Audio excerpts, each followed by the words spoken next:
యానాం తెలుగు రాష్ట్రాల ప్రజలకు ఇది శుభవార్తే అవుతుంది. నైరుతి రుతుపవనాలు జూన్ 1న కేరళ తీరాన్ని తాకబోతున్నాయి. మరోవైపు మధ్య భారతం మీదుగా రాయలసీమ, తెలంగాణల మీదుగా తమిళనాడు వరకు ద్రోణి వ్యాపించి ఉంది.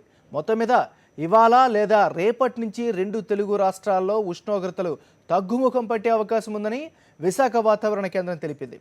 మరింత సమాచారాన్ని మా కరెస్పాండెంట్ శ్రీదేవి అందిస్తారు. శ్రీదేవి, చెప్పండి, వాతావరణ శాఖ తెలియజేస్తున్నటువంటి విషయాలేంటి?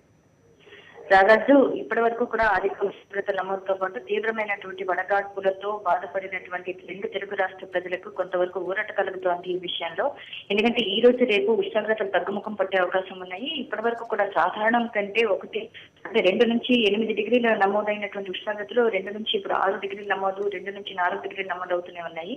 ఇప్పుడు కాస్త సాధారణ ఉష్ణోగ్రతల స్థాయికి నమోదయ్యే అవకాశం ఉందని వాతావరణ శాఖ అధికారులు చెప్తున్నారు. ఇది ఈ రోజు రేపు మాత్రమే ఉంటుంది. ఆ తర్వాత మాన్సూన్ ఆన్సెట్ అయిన తర్వాత కూడాను ఉష్ణోగ్రతలు పెరిగే అవకాశం ఉందని కూడా మరోవైపు వాతావరణ శాఖ అధికారులు చెప్తున్నారు. ఏది ఏమైనప్పటికీ కూడా ఈ రోజు రేపు మాత్రం ఉష్ణోగ్రతలు తగ్గుముఖం పట్టే అవకాశం ఉంది. దీంతో పాటు ఒక ద్రోణి అల్పపీడన ఒకటి మధ్య భారతదేశం నుండి ఇటు దక్షిణ తమిళనాడు వరకు తెలంగాణ, రాయలసీమ మీదుగా వ్యాపించి ఉండడం వలన కూడాను కొంతవరకు 1-2 చోట్ల వర్షాలు పడే అవకాశం ఉందని వాతావరణ శాఖ అధికారులు చెప్తున్నారు. వర్షాలంటే ఉరుములతో కూడిన జల్లులు, లేదంటే ఒక తేలికపాటి వర్షాలు మాత్రమే కురిసే అవకాశం ఉంది.